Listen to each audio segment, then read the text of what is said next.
Então, irmãos, nós vamos começar o estudo do livro de Gálatas, que é um livro muito maravilhoso. Se você quer combater os judaizantes, não uso nem essa palavra combater, né? Mas tentar mostrar de uma forma espiritual a grandeza da obra de Cristo sobre a lei, você tem um livro de Gálatas, que é um livro maravilhoso. Se você quer ensinar, é o livro de Gálatas, porque é maravilhoso. Aqui, irmãos, nós colocamos um título aqui, que rege até o versículo 9, né? Sem tréguas com os hereges. Por que sem trégua com os hereges? Porque se você ficar trocando figurinha com quem despreza a graça de Cristo, você vai se dar mal. Não pense você que você vai se acertar, que você vai se dar bem com uma pessoa que o inimigo está trabalhando para destruir a casa de Deus. Nós temos que aprender muito, mas muito mesmo, com o Velho Testamento, com os ensinos da palavra de Deus. Você chegar uma pessoa como Abraão, por exemplo, quando o rei de Sodoma queria dar alguma coisa para ele, ele disse: não, não quero nada. Nada que podia vir do rei de Sodoma podia ser útil ou trazer alguma bênção para o Abraão. Quando Neemias, tentado a descer para a obra dele, vamos nos encontrar, vamos conversar um pouco. O Neemias ele foi categórico, ele disse: eu estou fazendo uma grande obra, né? Eu não posso parar essa obra que eu estou fazendo. O que eu estou querendo dizer com isso? Que quando você para, por um minuto que seja, para dar atenção para quem está sendo usado pelo inimigo para destruir a obra de Deus, você não vai ter chance. Você vai sucumbir. Você não pense que você é mais esperto do que ele, porque você não é. Quando eu estava no seminário, eu tinha 17 anos e no sábado, nós preparávamos um folheto simples assim, o pastor João tirava xerox, falava: você vai entregar aquilo que você acredita ser a salvação de Deus. Então, eu mesmo fazia e levava lá na minha rota, né? Eu saía de um lado, às vezes a dona Alta saía do outro. A irmã Gisele também ajudou muito naquele tempo, junto com o nosso motorista lá. E a gente saía em 4, né? E por algum motivo, então, eu ficava preso numa casa lá, sabe? O pessoal não acreditava que Jesus era Deus, eles tinham o próprio estudo deles, eles tinham lá aquele monte de coiseiras, né? Não pode doar sangue, não pode isso, não pode aquilo, não pode aquele outro. E aí um menino de 17 anos achando que pode convencer pessoas que são preparadas pelo inimigo para destruir a casa de Deus. Então o pastor João, com aquele olho dele, aquela sabedoria que Deus dava para ele, ele falou assim: eu fiquei sabendo que você fica quase 1 hora, ou às vezes mais de 1 hora, numa casa lá. Falei: olha, pastor, eu estou dando um estudo tão forte, mas tão poderoso lá, que, olha, aquelas pessoas lá, ele disse: se você continuar mais um pouco lá, nós vamos perder você aqui. Tem muita gente que não conhece Jesus Cristo lá naquela rua, lá naquela vila, no Jardim Mariana, lá, no São Lucas, em Garça, onde a gente fazia a rota, que precisam de um convite, que precisam ouvir falar da salvação. E o diabo está te prendendo lá. Cuidado. Eu nunca esqueci disso, porque esse é o trabalho de Satanás. O nosso apóstolo João, você vai lá, você fala com ele uma vez, você fala 2 vezes, não escutou, o que você faz? Você deixa para lá. Você não perca tempo.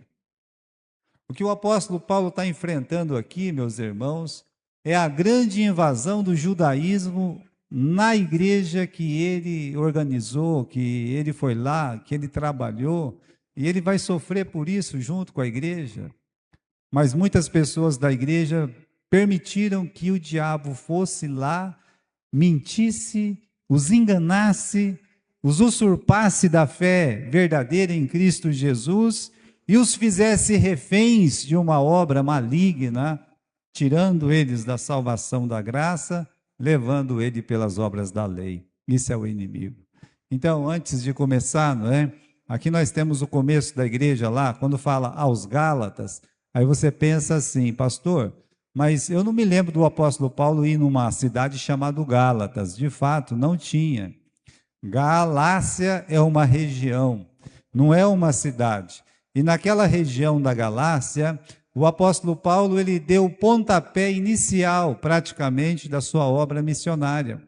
Quando ele entrou em Antioquia da Pisídia, de lá ele foi para Icônio, para Listra, para Derbe, e ele fez ali, meus irmãos, o começo, a sua primeira viagem missionária, como efetiva, como produtiva, aconteceu justamente na Galácia, quando ele pregou o evangelho naquelas cidades, foi muito perseguido, Paulo foi até apedrejado, tiveram ele como morto ali, mas igrejas nasceram na Galácia. E aí então ele está escrevendo para essas igrejas que ele organizou na sua primeira viagem. Então, quando é que elas foram plantadas? Perdão, meus irmãos, está aqui, está errado aí, tá? Durante a primeira viagem missionárias, em circunstâncias aflitivas, tá? Com grande entusiasmo, quer dizer, eles sofreram lá, tá? Mas eles plantaram igrejas, o crescimento foi rápido e a decadência foi rápida também. Uma outra coisa, apesar do erro, eram igrejas verdadeiras. Quando Paulo ainda está na sua terceira carreira missionária, ele ainda encontra a igreja lá, a igreja está firme, ou seja, a obra está indo, mas o que acontece? Ela é corrompida pelos judaizantes, repreendida e talvez reprimida por Paulo, mas Satanás, ele conseguiu jogar uma semente lá. Então, você imagine que você começa um trabalho e depois que você começou aquele trabalho, você precisa se ausentar e você se ausenta por 1, 2, 3 anos até poder voltar de volta naquele lugar. E aí, quando você volta para aquele lugar, ou escuta falar da obra daquele lugar, está completamente pervertida. Então, no capítulo 13, no capítulo 14, o apóstolo Paulo tem as suas andanças na primeira viagem missionária. E o que acontece então no capítulo 15, que é aquela confusão toda que acontece dentro da igreja? Quero que vocês voltem lá no capítulo 15 do livro de Atos. Vamos voltar comigo em Atos, no capítulo 15. Então, o apóstolo Paulo está tão feliz, né, anunciando a salvação que foi dada aos gentios.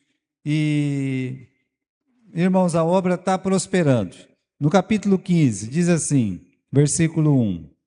Então, alguns que tinham descido da Judéia ensinavam assim os irmãos: se não vos circuncidardes conforme o uso de Moisés, não podeis salvar-vos. Tendo tido Paulo e Barnabé não pequena discussão e contenda contra eles, resolveu-se que Paulo e Barnabé e alguns outros dentre eles subissem a Jerusalém, aos apóstolos e aos anciãos, sobre aquela questão. Então, irmãos, essa semente ela começou a ser semeada nas igrejas. Primeiro na igreja de Antioquia, depois nas igrejas ali naquela região, depois passou para a Galácia e vai passando, aonde já tinha igreja cristã, lá vem quem? Lá vem o pessoal legalista, os judaizantes. Falando o quê? Exatamente isso. Versículo 1 do capítulo 15. Se não vos circuncidardes conforme o uso de Moisés, vocês não podem ser salvos. Agora, com aquela cultura mais judaica, com as igrejas tendo nascido praticamente dentro das sinagogas, o berço das igrejas cristãs foram as sinagogas. Imagine a influência dos judeus dentro das igrejas cristãs, mas pregando o evangelho de Jesus Cristo.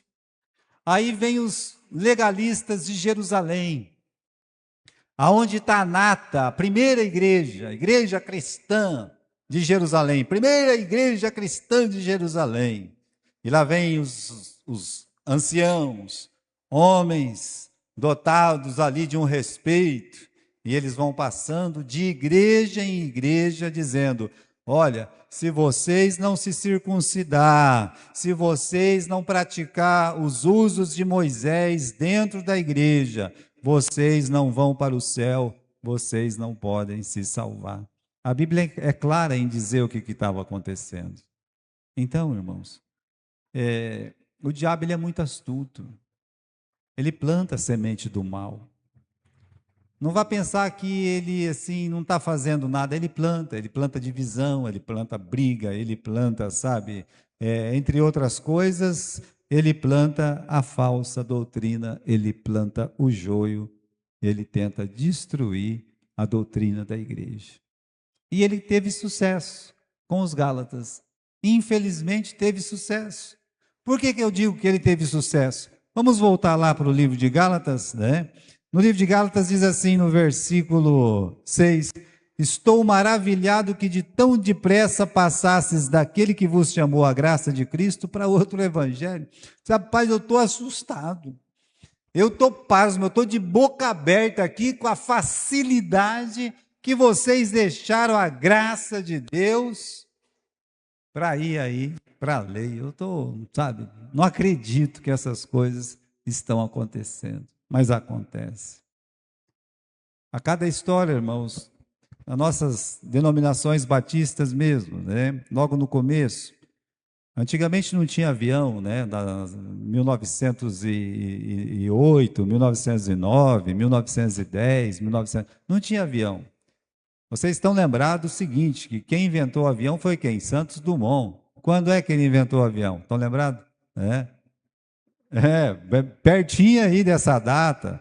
Mas o avião que ele inventou ia daqui ali, sabe? Ia daqui lá no centro da cidade e voltava, era isso que acontecia. Então, quando um pastor, por exemplo, que estava lá em Belém do Pará, que era o caso do Eurico Nelson, queria vir para uma convenção no Rio de Janeiro, levava meses para ele chegar. Não era uma viagem de um dia. É barco, é não sei o quê, é papapá, até chegar lá. Demorava. 2 pastores vindos dos Estados Unidos foram lá para a igreja, o pastor deixou que eles ficassem lá na igreja, porque eles não falavam português, só o inglês e o sueco. E o Eurico Nelson também falava tanto o português, o inglês quanto o sueco, entendeu que eles estavam precisando de ajuda. Ele disse: vocês podem ficar aqui nas partes das classes de baixo da igreja, aí, fica aí. E viajou, foi para as missões, foi longe, de barco, como ele sempre fazia. Às vezes ele demorava 1 ano para voltar. Quando ele voltou, a igreja já estava dividida, a igreja já estava chorando, entristecida, porque esses 2 pastores fizeram muito estrago na fé batista daquela igreja. Estava tudo bem, estava tudo bem. Quando ele chegou, estava todo mundo chorando, a igreja estava triste. O que aconteceu? A semente do mal, que vai sendo plantada, vai sendo enraizada lá dentro e vai dividindo o corpo de Cristo. Por que eles não começaram um trabalho novo deles? Porque não é o modus operandi do inimigo. Ele tem que invadir a casa do Senhor. Ele tem que arrancar, às vezes, os melhores que tem ali na casa do Senhor, mais capacitados para poder produzir as suas primeiras ferramentas para semear, meus irmãos, a semente que ele deseja, o joio muitas vezes. Por isso, a gente às vezes fica pensando, né? Não, está tudo bem, aqui não vai acontecer nunca isso. Não se engane, tá? Não se engane. Satanás, ele usa aqueles que vocês menos imaginam para poder produzir um outro, o que está escrito aqui? Um outro evangelho dentro da igreja. Portanto, devemos ficar em alerta. Aqui no versículo 1, Paulo, apóstolo, não da parte dos homens, nem de homem algum, mas por Jesus Cristo e por Deus, o nosso Pai, que o ressuscitou dentre os mortos, a todos os irmãos que estão comigo. Porque tinha muitos que não estavam com ele mais, mas ele está dizendo: olha, Eu sou apóstolo da parte de Deus, da parte do nosso Senhor Jesus Cristo, né? Não da parte de homem algum, não foi homem que me escolheu, mas foi Deus que me escolheu. Agora, isso é muito importante, ter essa consciência de que você foi chamado pelo próprio Deus. Maria Lídia, pega aqui esse celular e desliga ele, né? Veja, essa consciência é muito importante para você se manter no seu ministério. Então, aqui está a sua prerrogativa, e no versículo 3 ele faz a saudação comum: graça a vós e paz da parte do nosso Deus e Pai do nosso Senhor Jesus Cristo, o qual se deu a si mesmo por nossos pecados, para nos livrar do presente século mau, segundo a vontade de Deus, o nosso Pai. Aí, meus queridos irmãos, veja só o que ele diz no versículo 4: o qual se deu a si mesmo por nossos pecados. Quão terrível são os nossos pecados. Pare para pensar sobre isso. Olha, é a única coisa que você pode chamar de seu. É a única coisa que nós podemos chamar de nosso. Nossos pecados. Todas as outras coisas são dadas ou emprestadas por Deus para nós. Ah, eu tenho um filho, Deus te deu. Ah, eu tenho uma família, Deus te deu. Ah, eu tenho uma igreja, Deus te deu. Ah, eu tenho um carro, Deus te deu. Ah, eu tenho boa saúde, Deus te deu. Tudo isso foi dado ou emprestado por Deus. Mas tem uma coisa que Deus não te deu. Tem uma coisa que é sua, que é minha. É o pecado.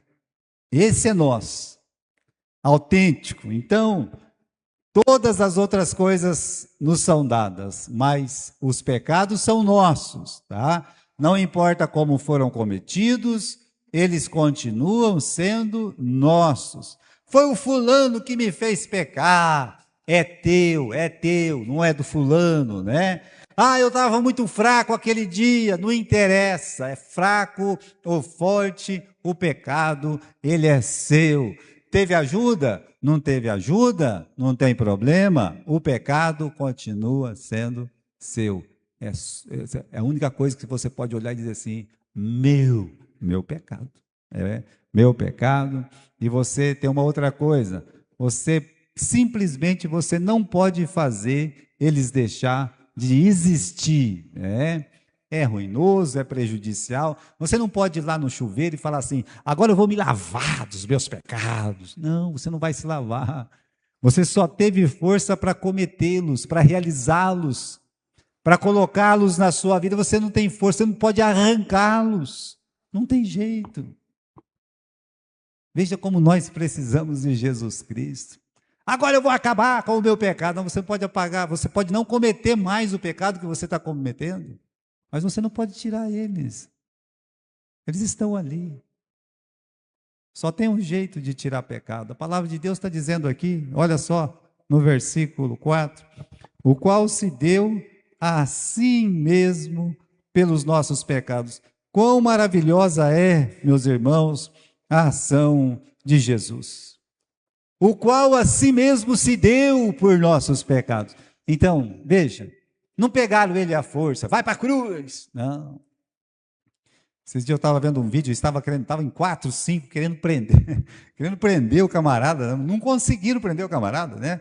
E pega o camarada sai por trás assim, sabe? Outro já junta, pegaram aquele negocinho de dar choque, pegou no guarda, não pegou no sujeito lá, sabe? Saiu correndo, daqui a pouco alguém abriu a porta do carro da polícia, bateu a cabeça, caiu no chão, se machucou tudo, tá? E o camarada saiu solto, né? Veja, não fizeram isso com Jesus, não. Você vai para a cruz. Não. Ninguém tira a minha vida, ele disse. Eu, a mim mesmo, a dor. E por isso, quão maravilhosa é a ação de Jesus, né? Qual é o motivo, meus irmãos, da entrega? O que moveu ele? Recompensas? Utopias? Sabe, aquelas coisas. Aí o camarada saiu, foi para a Ucrânia. Aí eu quero uma emoção, eu quero ir para a Ucrânia. Aí chegou lá na Ucrânia, escutou a bomba lá, ligou, disse: mãe, eu quero voltar embora, né? Não tem nada de utopia aí, sabe? Não é emoção. É a obra preciosa. Toma-me, né? Em lugar desses pecados. Os pecados continuarão sendo nossos, né? É verdade, né? Devemos nos humilhar, devemos nos arrepender, mas pela fé você pega esses pecados e coloca onde? Na cruz de Cristo. Eu não posso pagá-los, Senhor.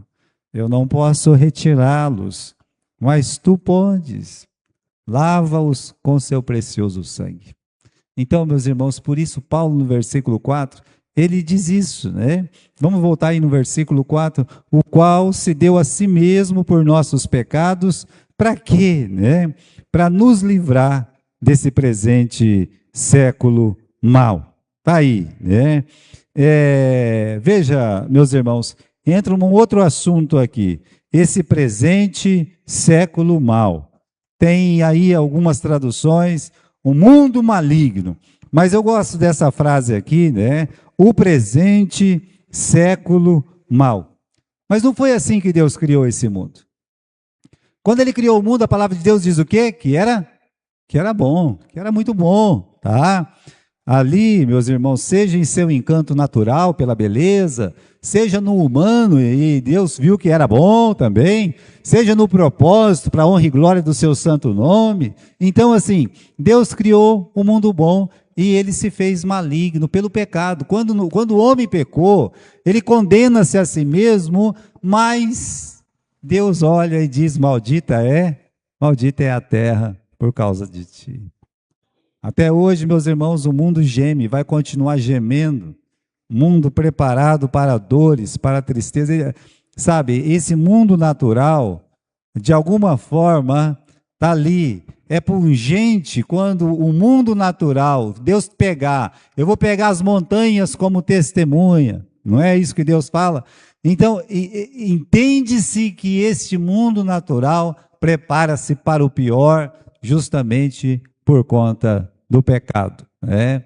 O pecado separou o homem de Deus, tirou ele do jardim para um mundo de dores, cheio de espinhos e abrolhos. A natureza geme porque carrega a condenação divina do pecado. É assim. Então não vai mudar. É o presente século mau. Agora veja só, o presente século mau, a malignidade do mundo atual. Isso foi dito quando, né? Já há 2000 anos, né? Agora, no tempo de Jesus, né? Há 2000 anos era tão maligno quanto na queda, correto? Então nós estamos com uma diferença aí de 4000 anos. Cada século com o seu mal. Então no tempo do apóstolo Paulo, ele já está dizendo assim, o mundo é mau, o presente século mau. Eles tinham lá os problemas dele, os problemas do século. Nós temos os nossos. Sabia? E nós vamos ter problemas. Eles são muito maiores que da geração do apóstolo Paulo? Não, meus irmãos. São diferentes. É claro que quanto mais se aproxima da volta do Senhor Jesus Cristo, as coisas vão, sabe, se recrudescendo. Mas se você pensar, nós temos hoje no mundo menos escravos do que tinha no tempo do apóstolo Paulo. As coisas no tempo de Paulo eram muito, mas muito difíceis. Às vezes, assim, sabe, de você olhar, e até quando a gente está lendo aquelas literaturas antigas, os pais, eles não tinham amor pelos seus filhos. Como assim, pastor? Por que não tinha amor pelos filhos? Eles não queriam se apegar a algo que seria tirado abruptamente de suas mãos. Eles não eram donos nem dos próprios filhos, nada. Então, cada século teve o seu mal. Agora veja, irmãos, o nosso século. As coisas estão muito esquisitas de quando eu era jovem. É muito diferente. São pessoas que estão assim, é um mundo que está se afastando de Deus de um jeito, mas numa rapidez que a gente não imagina. São pessoas lá em cima, 4, 5, que pensam como é que eles vão, sabe, destruir a natureza humana, seja em sentimento, seja em comportamento, sabe? Você fica pensando, quando a gente é criança, a gente escutava aqueles desenhos de aqueles carros voando, e já tem tudo isso. Você sabe que uma notícia dessa semana me deixou muito impressionado. Impressionado. Uma das coisas que mais vende no mundo hoje, sabe o que é? É carro elétrico, é bicicleta elétrica. Sabia disso? É uma das coisas que mais vende no mundo. Vira e mexe, se você pega, tem uma criança andando com patinete elétrico. Antigamente, as crianças, sabe, era no pé. Não, agora é tudo elétrico assim e tal. Como vai ficar? Como vão ficar essas crianças? Não é? Agora, é motinha, é carro. E se você pensar, quem é que começou com isso aí, esse negócio de carro elétrico? Ah, foi o Elon Musk. Você sabia que ele está acabando com todas as fábricas dele agora? É. Ele elevou isso a níveis antes que nós não podíamos imaginar. A sua capacidade de colocar tanto carro fazendo o que eles fazem hoje, não precisa nem de motorista, nada. Um homem genial. É verdade. Sabe o que ele está fazendo? Não vamos produzir carro mais. Como se é ainda um nicho? É a galinha de ovos de ouro. Ele disse, não, ele tem que estar na frente. Nós vamos produzir humanoides. Nós vamos produzir robôs. As fábricas dele estão fechando para os carros e vão se abrir para produzir robôs numa escala nunca vista antes. O presente século mal. Veja, com a graça de Deus, Deus é tão bom que quando Satanás está preparando aquelas coisas terríveis, sabe o que Deus faz? Deus também prepara. Como assim, pastor? Os nossos jovens estão muito na nossa frente em relação à tecnologia.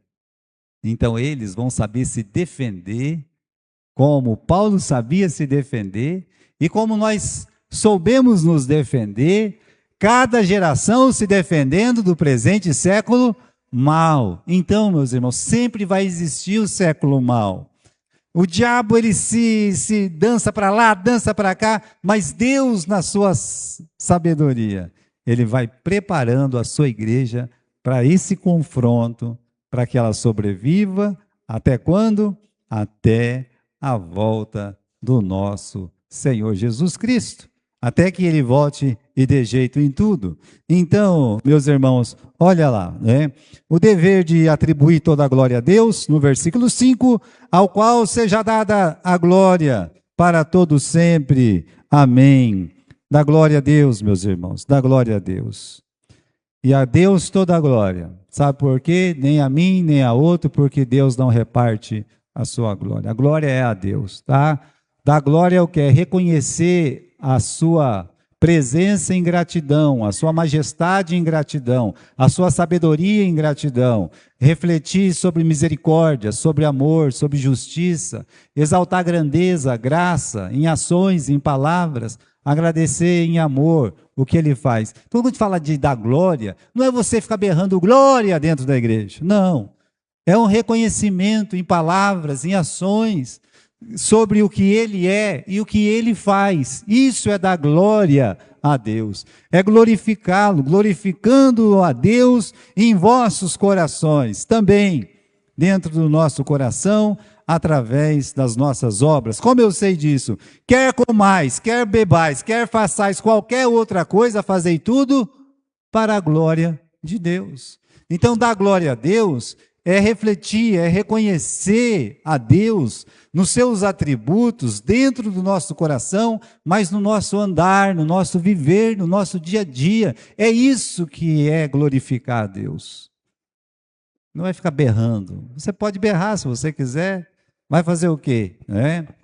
Olha, e este dever jamais será suficientemente cumprido, tá bom? Você acha que você, eu já dei muita glória a Deus na minha vida, não vou precisar mais. Não, continue. Nem os anjos do céu, nem todos os que estão na terra poderão fazer com que chegue na sua plenitude essa glória. e por isso os anjos estão ali, glória, glória, glória, glória, glória, o tempo todo, lá na eternidade, clamando glória ao nosso Deus. Mas o faremos através de palavras e ações. E aí sim, meus irmãos, a rapidez do afastamento da verdade. Versículo 6. Maravilho-me que tão depressa passasses daquele que vos chamou a graça de Cristo para outro evangelho. O susto dele, vocês deixaram a graça de Cristo e vocês estão indo para outro evangelho. A síntese do evangelho da graça se encontra em Efésios capítulo 2, versículo 8 e versículo 9. Em 1991, eu trabalhava numa fábrica e tinha muitas pessoas de uma igreja que não acreditava na salvação pelas obras. Aí, eu sabia que eles tinham um representante que até hoje é muito meu amigo. Me ama, e eu sei que eu posso amá-lo também. Não é? Mas eles chegaram e disseram assim, você acha que a pessoa vai entregar a vida para Jesus e ela está pronta para ir para o céu? Não, não é assim não. Citando alguns versículos lá. Aí eu olhei para ele, porque eu sabia que ele era o cabeça daqueles 6, 7 que estavam lá. Eu digo, vocês vão voltar e vai lá no que está falando para vocês ali. Eu quero que vocês leiam o livro de Efésios, capítulo 2, versículo 8, até o versículo 10.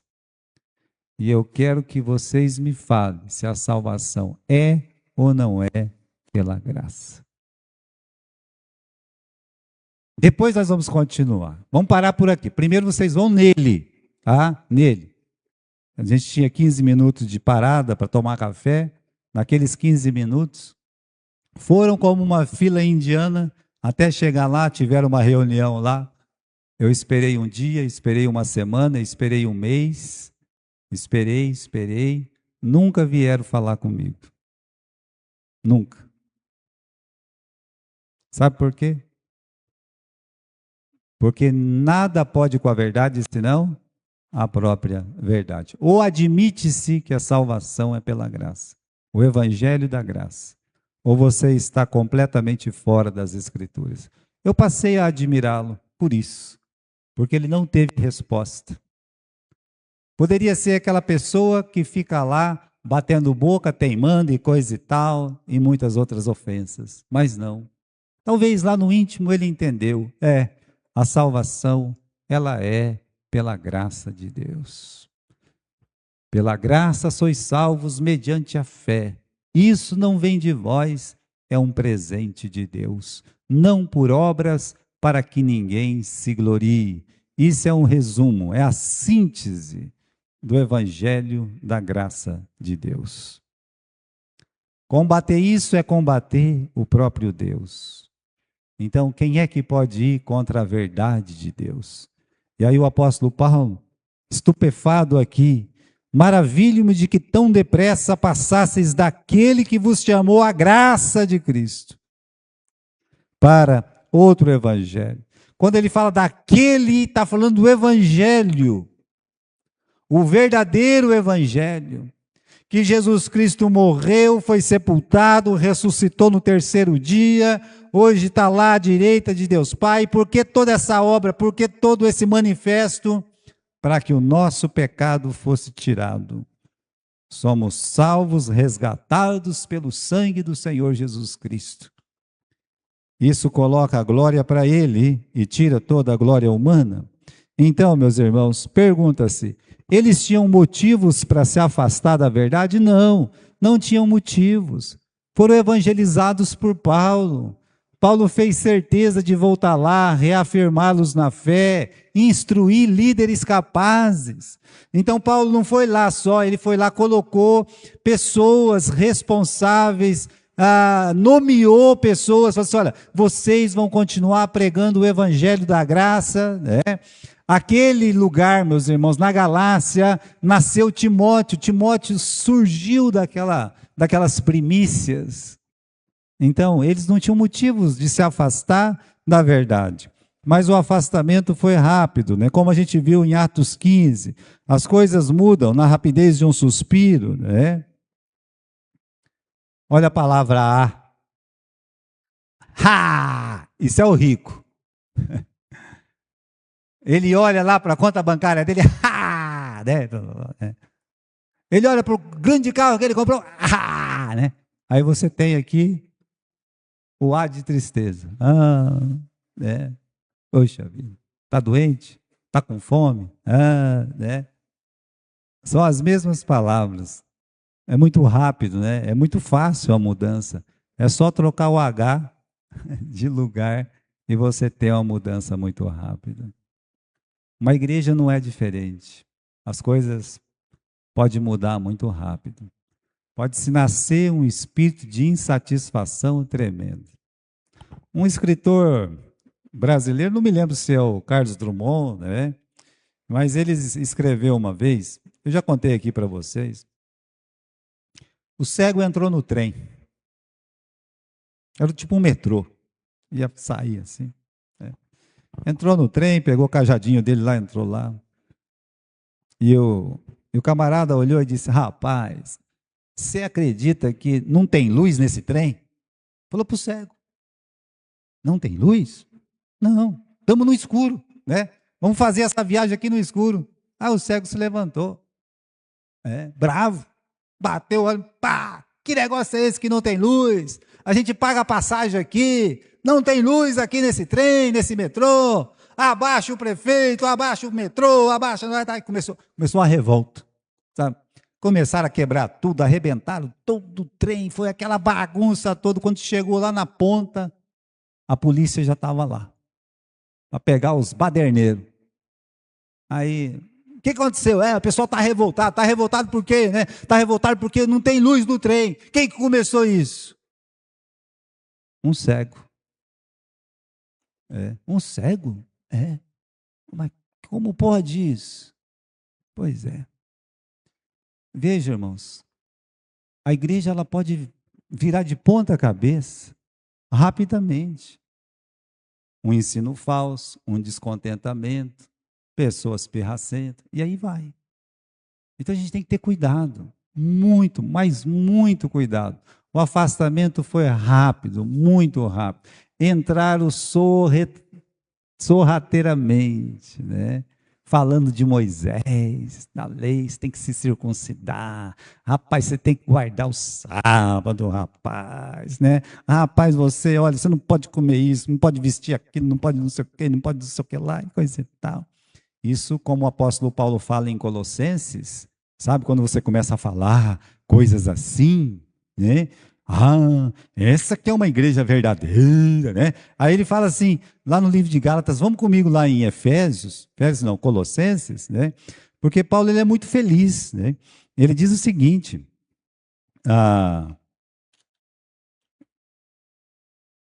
deixa eu ver se eu encontro aqui.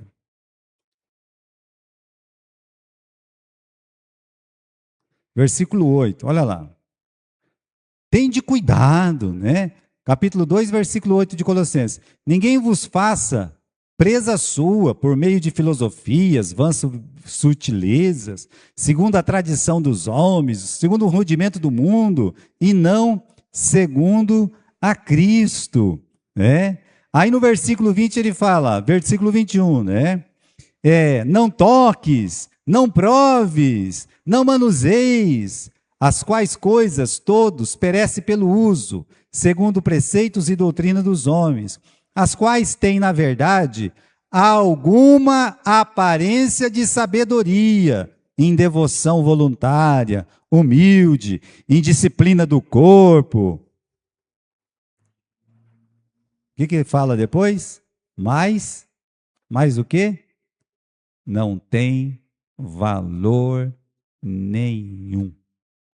Não sou eu que estou dizendo isso. É a palavra de Deus que está dizendo isso. Não tem valor nenhum.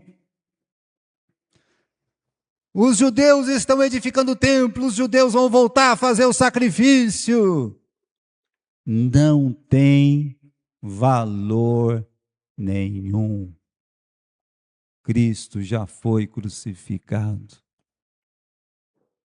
O que resta aos judeus é a mesma coisa que resta aos homens do mundo inteiro.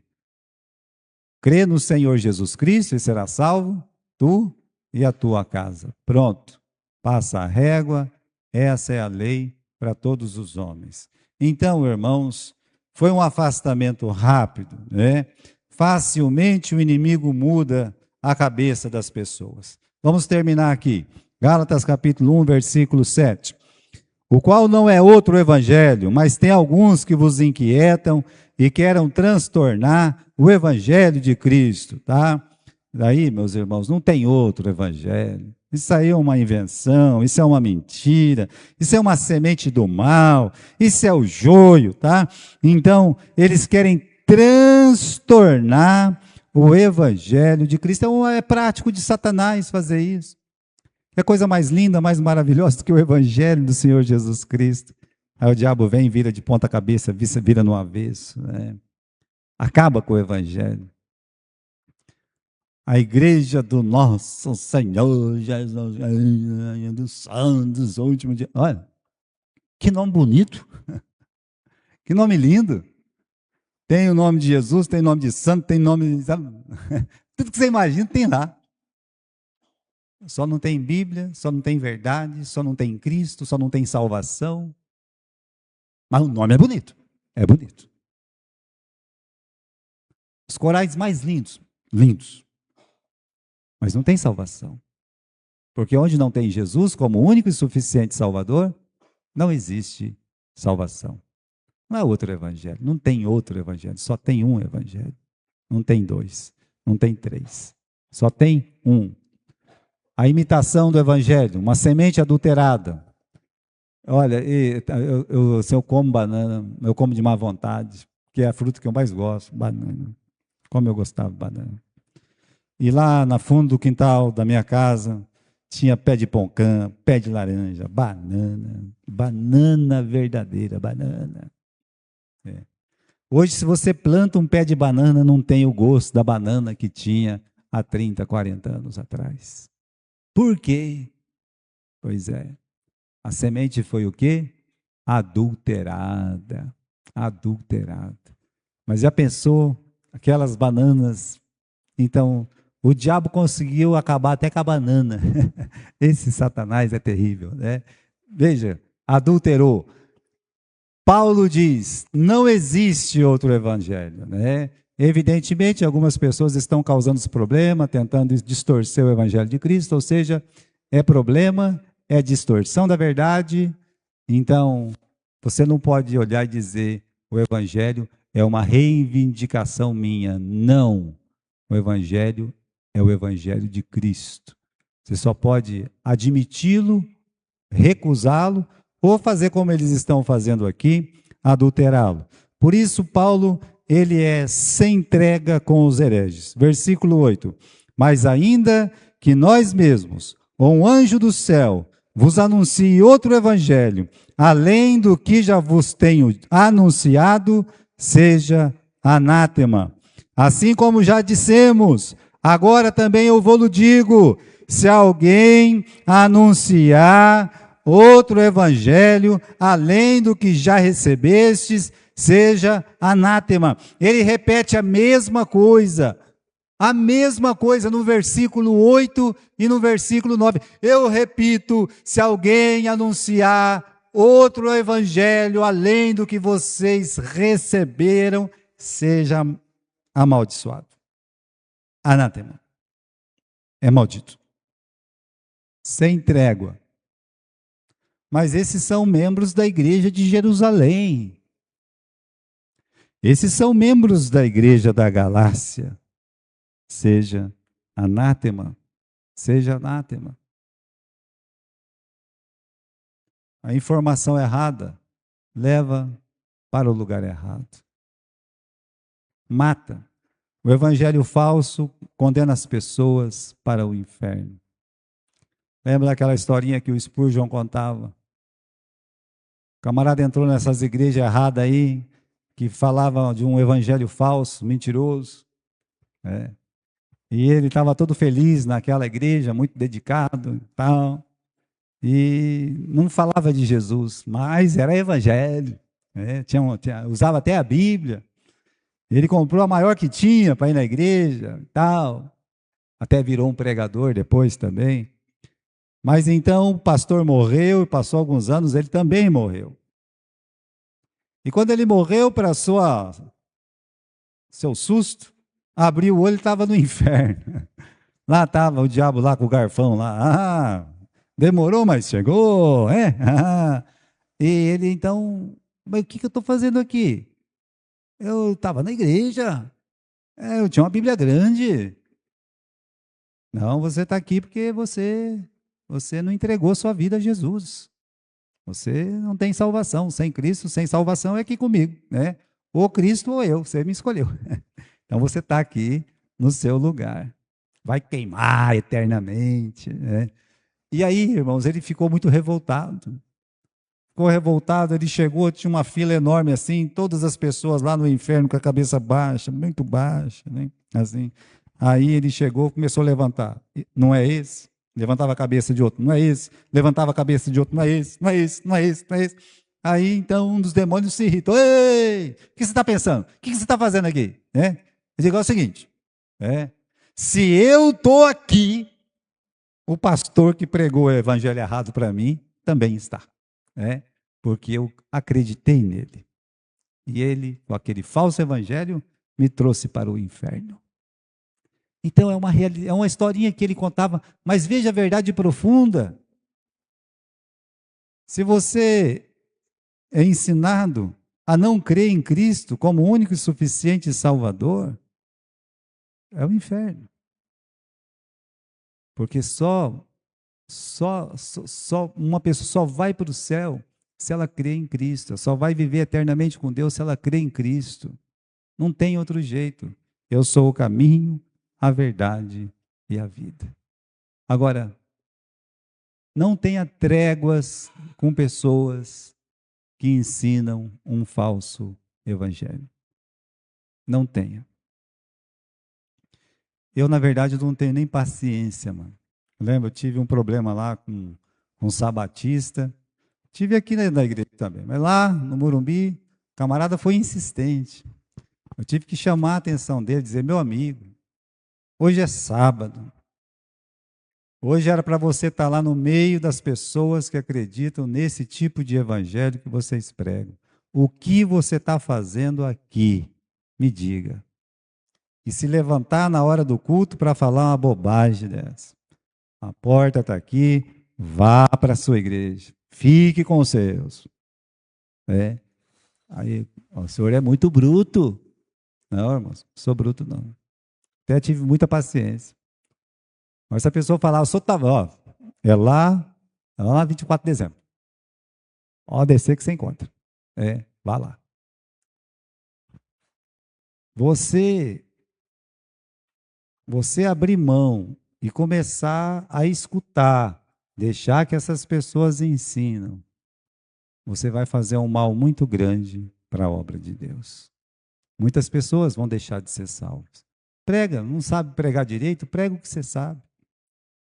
Pelo menos você creu em Cristo como Salvador. Sei tão pouco, pastor. O pouco que você sabe é suficiente para que uma alma seja ganha. O que o André sabia? Achamos o Messias. É o que ele sabia. É o que ele passou. É o que o irmão dele creu. Os dois estão no céu. Os dois trabalharam na obra de Deus. Os dois se tornaram apóstolos. Os dois fundaram igrejas. Olha, conhecimento pequeníssimo, raso, mas verdadeiro. O pouco de conhecimento que você tem é suficiente para que almas sejam ganhas para Jesus.